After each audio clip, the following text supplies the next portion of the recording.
All right, what is up, everybody? I'm just going to be breaking down the Cup race here at Atlanta. So, like the other series, mile and a half track, newly paved, newly reconfigured. So, it's been a little different and exciting for us so far this weekend. Unlike the others, this one's actually got a decent amount of Dominator points in it. So, 325 laps, which is more than Daytona and Dago, which makes it sweet for this super speedway type racing, but also leaves the chance that we have more accidents. We did see a big one yesterday and a lot of wrecks there at the end.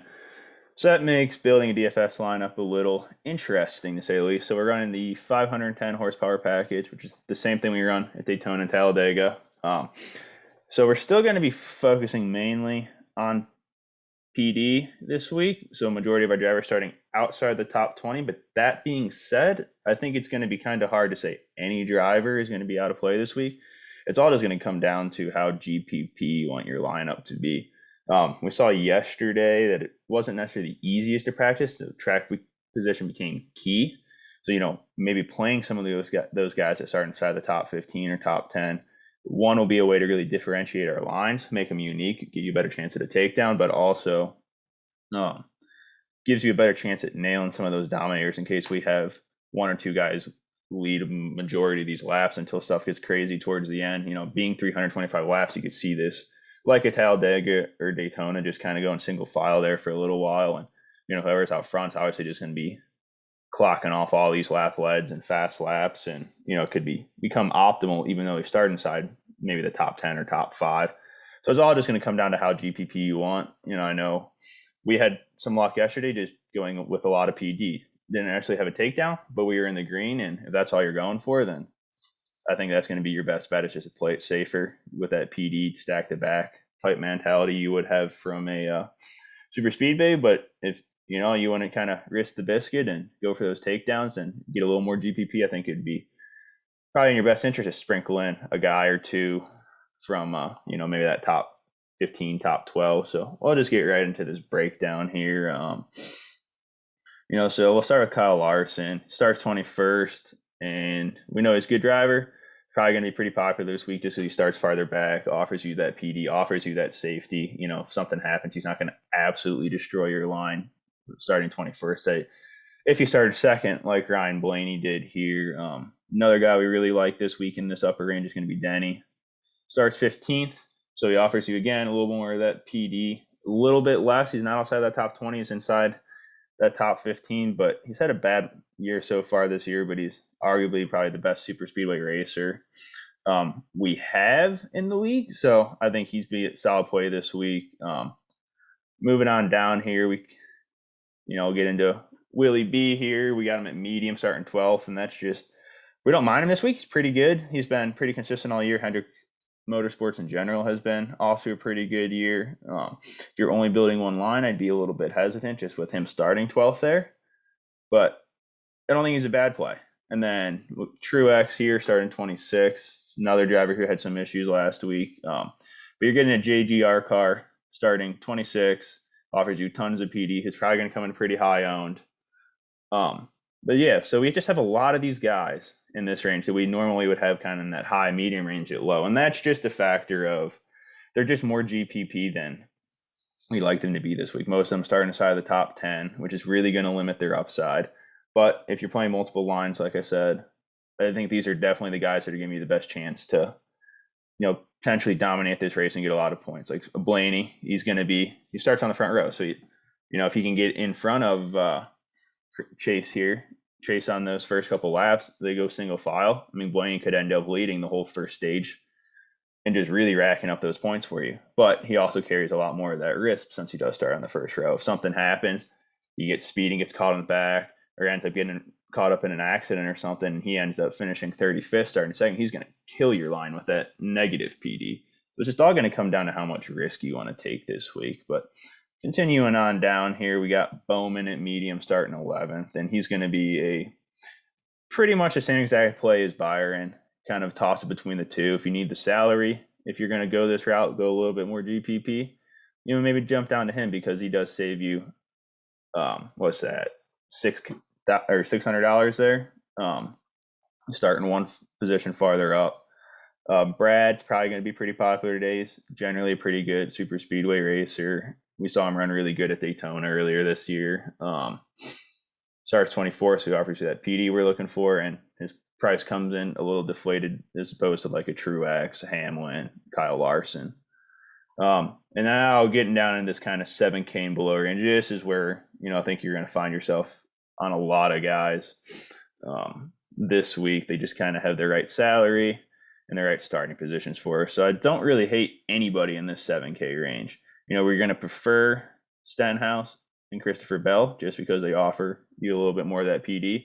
But if you want to go just a little bit more GPP, try to beat a little bit different, all these other guys are solidly in play. They don't got bad spots starting mid-teens.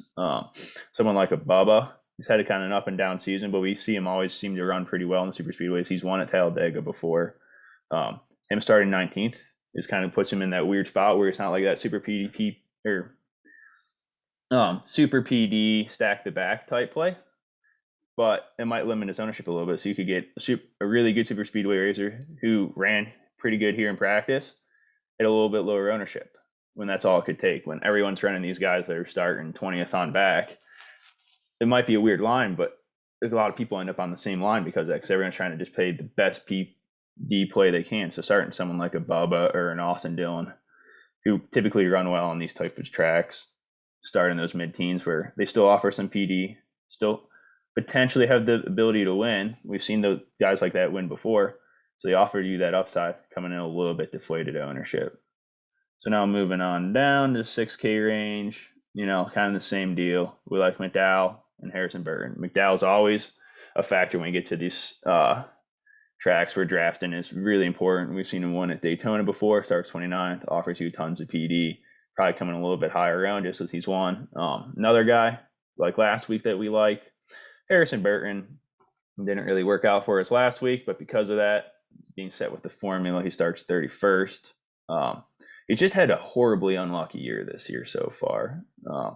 He seems to have really good runs. He'll be running inside the top 15, top 10. Something happens, ends up in the back. Something happens, he gets caught up in an accident, has a horrible finish. He's been running well, just hasn't had the finish. So starts 31st. He offers you tons of upside. It's just going to come down to whether this can finally be the race where he keeps it clean. Another guy I really like in this kind of range is going to be Justin Haley. He ran really, really well in practice. We know he runs these super speedways really well. He's won at Daytona before.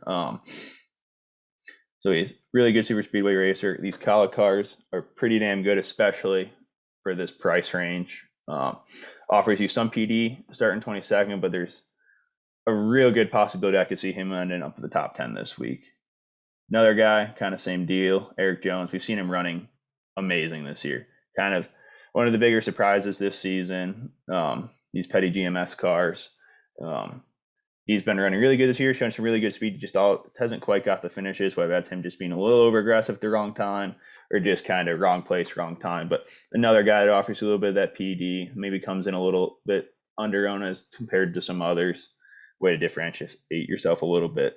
Another guy that I know we have him as low that I'm not opposed to this week is going to be Todd. He ran really good in practice. He tends to run these super speedway type races pretty well.